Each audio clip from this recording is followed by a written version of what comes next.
It's here! The one, the only, best day of the year!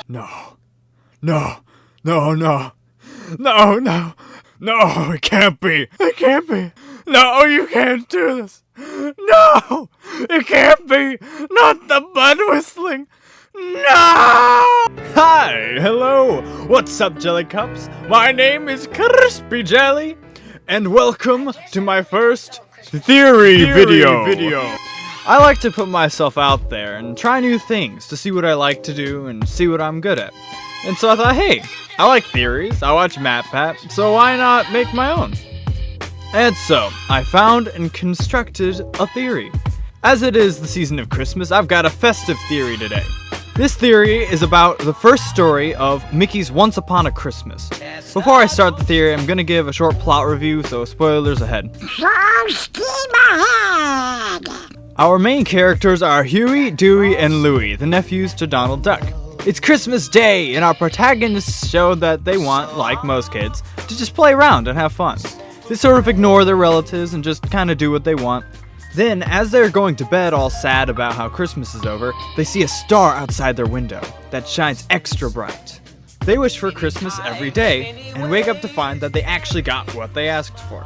At first, they enjoy being able to relive Christmas over and over, but as all things, they soon get tired of the loop and want to spice things up. So they launch an all-out attack on Donald and create the most chaotic Christmas ever. They try and mess up everything in order to add some kind of entertainment. But then they see the sadness of their family and from their own actions. And seeing that sadness, they see the errors of their ways and set out to make the best, most selfless Christmas ever. And having learned a valuable message, the loop ends and they all live happily ever after. Okay.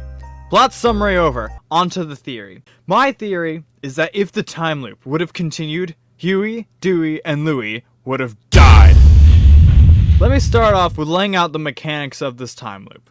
Huey, Dewey, and Louie wake up, Christmas happens, and the day resets. Sounds simple, right? Wrong! There is clear proof that Huey, Dewey, and Louie don't reset.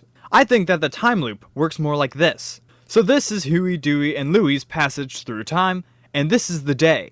I think that when a Christmas day goes by, the Ducklet trio do age a day as well.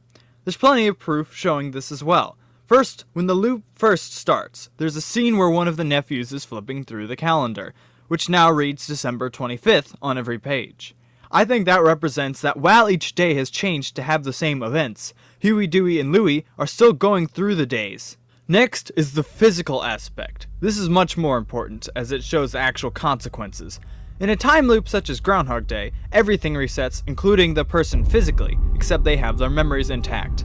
For Huey, Dewey, and Louie, however, they actually have physical changes. It just starts with exhaustion from overactivity after a few Christmases. Then a scene where it shows one of them has gained weight.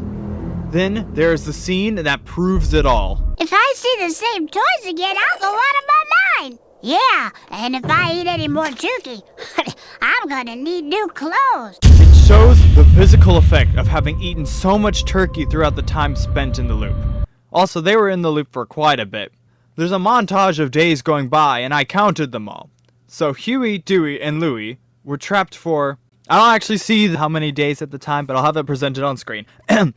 To be trapped in a loop that long is bound to have serious mental strain, and as I've already proved, they also have to worry about physical consequences of a time loop.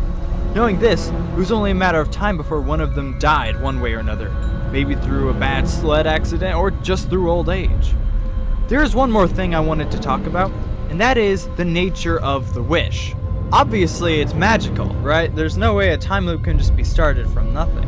It clearly wasn't granted just for pleasure, as they couldn't control it, and it wasn't just a permanent wish either, because it was removed when the Ducklet trio had a selfless Christmas.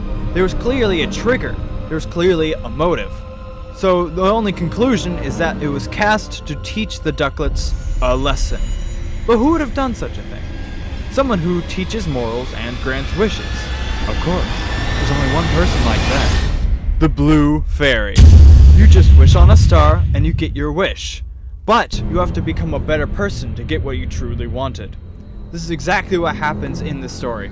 The Blue Fairy also has a history of putting people in danger to teach them a lesson. As seen in Pinocchio, it all makes sense. Huey, Dewey, and Louie wished upon a star, and the wish was granted by the Blue Fairy. They then had to learn the selflessness of giving in order to go back to have their normal lives. There's still so many questions to ask, though, about how the time loop works and if it affects others. There are many questions about the way the Blue Fairy's magic works in general, but I won't be getting into that in this particular episode. Similar to my She-Hulk review, I would really like to hear your guys' thoughts in the comments, even if it's just a couple of random people, and like Gronkers or whatever. At any rate, thank you for watching. I will be making more lore and theory videos in the future, so keep an eye out. This was my first theory, so it's not going to be super long and in-depth, but I've got some in the works, and they're going to be pretty interesting. So, I got to finish all the Christmas stuff first. So, with that, I'll see you guys in the next video. Bye.